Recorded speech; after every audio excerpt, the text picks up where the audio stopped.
Bien. Aujourd'hui, maintenant, on va s'inscrire sur Software et on va commencer à créer le portail client pour vos futurs clients grâce au back-end d'Airtable qu'on a fait. Donc, pour les gens qui ne connaissent pas Software, en gros, ça va nous permettre de faire des applications, des web applications, tout en no-code par rapport à notre base de données. Ici, vous pouvez voir qu'on peut connecter du coup Airtable, ce qu'on va faire, HubSpot, Google Sheets, Smart Suite, BigQuery de Google, et ensuite Postgre, MariaDB, SQL et MySQL.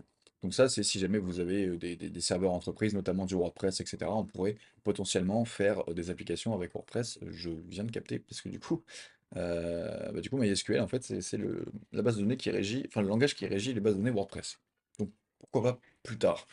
Euh, donc, donc ça a été, voilà, il y a 500 000 personnes qui utilisent Software, qui est quand même un outil très très très très très très puissant, surtout pour sa facilité d'accès. Et, et donc là, en fait, ce qui va être intéressant, c'est que étant donné qu'on a déjà créé notre back-end, là, en fait, on va juste créer nos pages et simplement connecter la data que l'on souhaite. Ici, vous pouvez voir que si on connecte Airtable ici, ben, on va pouvoir faire là, un CRM, un portail client, un inventory management, etc., etc., par rapport aux tables d'Airtable. Donc, si vous avez compris un petit peu la logique, on va se servir des tables qu'on a créées sur Airtable pour pouvoir faire du coup notre portail client. Donc, si vous n'avez pas de compte, je vous conseille de vous inscrire par le lien en bas, c'est un lien affilié, voilà, je m'en cache pas.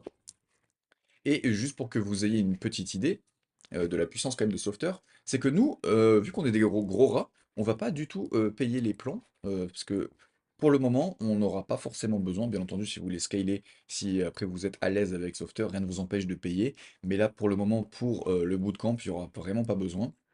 On va pouvoir utiliser le plan gratuit de Software parce que du coup, on va pouvoir avoir autant de visiteurs que l'on souhaite.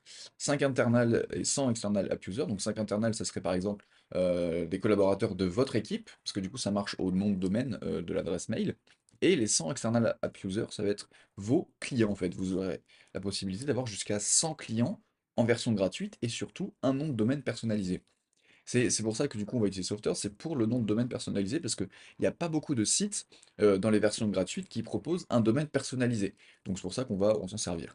Et vous pouvez voir que franchement sur la version gratuite, on peut faire quand même vraiment beaucoup de choses. Bien entendu qu'après sur certains blocs, du coup qu'on va pas utiliser, on va pas pouvoir s'en servir.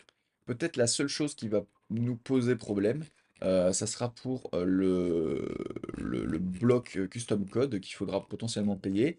Mais j'ai tellement l'habitude de contourner Software que normalement on n'aura pas besoin.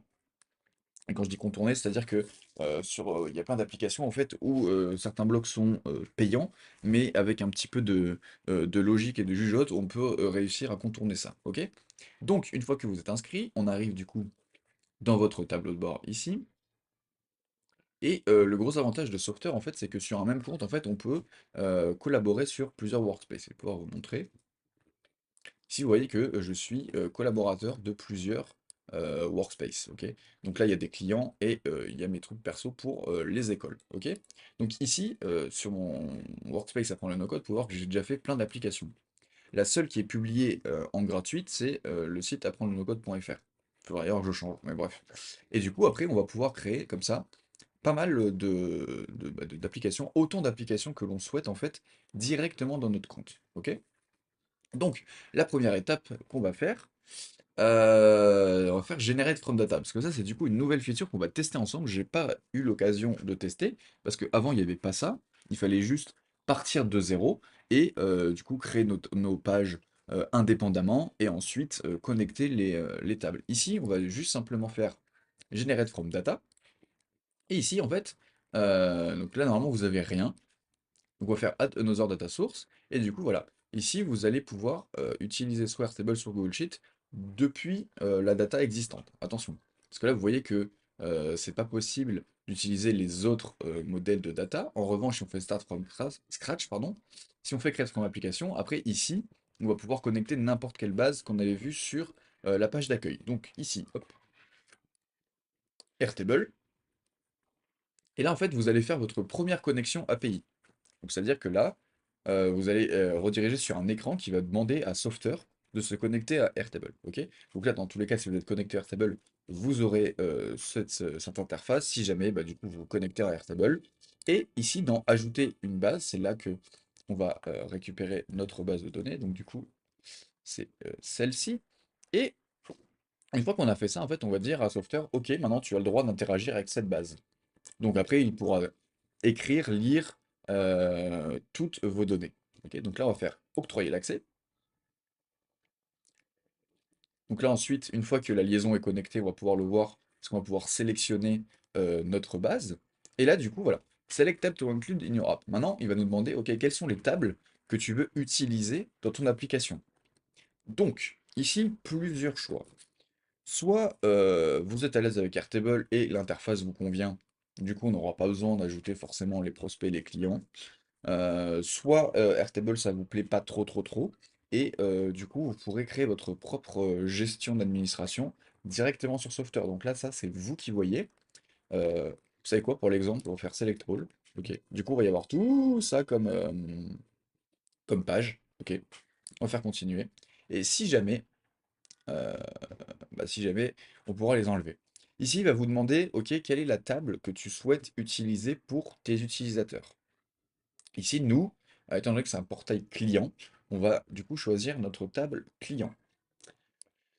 On aurait pu, on aurait pu faire un truc différent. C'est-à-dire que ici, on aurait pu faire une nouvelle table qui s'appelle contact, où du coup, on aurait listé tous les contacts qu'on avait dans notre table, et après, les taguer si c'est un prospect ou un client.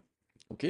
Ici, on va partir de l'idée où les prospects ne peuvent pas se connecter à notre base, ça sera uniquement réservé aux clients. Si jamais vous voulez faire une application pour les prospects, rien ne vous empêche de recréer une application et de mettre du coup prospect en tant que base client. Ok. Ensuite, il va nous demander de mapper les champs utilisateurs. Donc ici, email, on va aller choisir le champ. Ah, et oui, et oui, oui, oui. Et la baise. Oui, parce que du coup, le mail, on le récupère du prospect. Donc du coup, la table, elle est pas super bonne là. Donc non, en fait, attendez. Euh, Ouais, non, du coup, ah ouais, non, parce que du coup, ça va vous faire trop de... Ok, je reviens pour l'optimisation de la table. Bon, en fait, c'est pas très grave. Ici, on va juste insérer à droite le champ mail. C'est pas super grave. En fait, il y a un doublon de mail. Pour le coup, vraiment, c'est pas grave. Ok. En fait, le truc, c'est que avec l'automatisation qu'on va pouvoir faire, que dès qu'un prospect passe client, ici, on va juste rajouter le champ email. C'est pas un problème, c'est moi qui ai merdé, my bad, mais l'application elle va fonctionner. C'est juste qu'en fait, j'ai pas l'habitude de le faire comme ça. À chaque fois, moi, je me fais toujours ma base client et en fait, j'ai pas forcément de prospect à gérer. Donc, j'ai pas une table en plus. Donc, ici, on va le faire de cette façon. Donc là, vous rajoutez dans votre table client un mail et du coup, on va juste rafraîchir les champs. Est-ce que du coup c'est rafraîchi? Non. Alors hop, on va le refaire. Continuer. Désolé, c'est ma faute. Ah ouais. Du coup, hop, on va changer de table, on va revenir sur client. Ok, on va recommencer, pardon. Hop, hop, hop, du coup, on va refaire la même manip. Continuer. Du coup, ça va être ça. Et là, voilà, l'email apparaît bien. Ici, donc là, après le nom, du coup, nom du client. Magic Link, ici, on va pouvoir le rajouter. Donc, qu'est-ce qu'un Magic Link? En fait, un Magic Link, ça va être un lien qui contient un jeton d'authentification qui va permettre en fait aux utilisateurs de se connecter sans avoir besoin de mot de passe. Parce que, en fait, on va pas du tout stocker les mots de passe dans Airtable, faut pas déconner, hein, c'est pas une bonne pratique et dans tous les cas, je vous déconseille de le faire pour des raisons évidentes de hacking et de sécurité et de votre éthique personnelle. Ouais, parce qu'en fait, ça veut dire que vous avez le mot de passe de tout le monde et que si jamais la personne utilise le même mot de passe pour ses applications, vous pouvez lui hacker toutes ses applications. Donc non, hein. Faut vraiment juste avoir de la logique là pour le coup. Du coup, là, ce qu'on va rajouter, en revanche, c'est un champ URL qui va s'appeler Magic Link.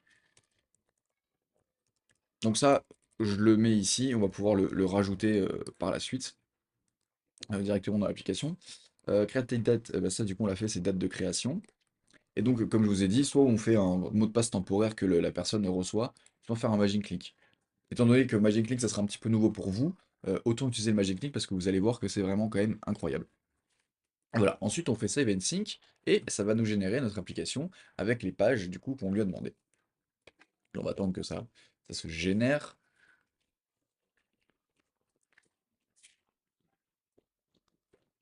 Voilà. Et là, et là c'est cool parce que avant il n'y avait pas tout ça.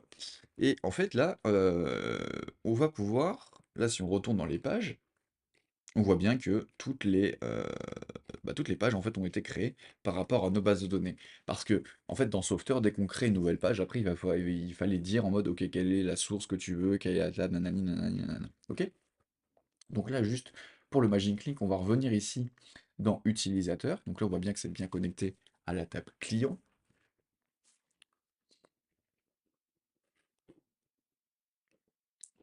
Le temps que ça synchronise, parce que du coup on va faire une petite édition et on va rajouter du coup le champ Magic Click qu'on a créé.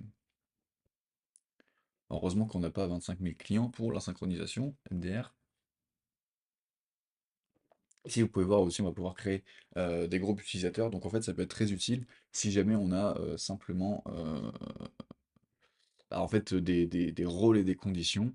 Là, pour le coup, je suis pas sûr qu'on en aura besoin, étant donné qu'en fait, il n'y aura que vos clients qui seront utilisateurs de l'application.